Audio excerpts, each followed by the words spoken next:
Nagkasinati og pagbaha pipila ka mga dapit sa Dakbayan, Sugbo karon lang yung hapon. Sama na lang sa Barangay Lahong diin gisanapan sa tubig ang kadalanan ilabi na sa intersection nga bahin. Samtang sa Veterans Drive dapit sa Maracas may puswak usab ang mga drainage tungod sa kakusog sa bulog sa tubig. Hinon wa ra makalahom ang baha tungod sa paghunong sa uwan.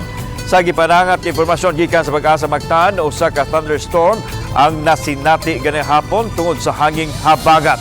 Sa pikas bahin, bisan pa man sa nasinating pag-uwan-uwan karon, adto nagyapoy 70% nga tsansa nga matigayon ang El Nino phenomenon karong buwana o buwan sa Hulyo. Ulan at matud pa kini hangtod sa unang bahin sa tuig 2024.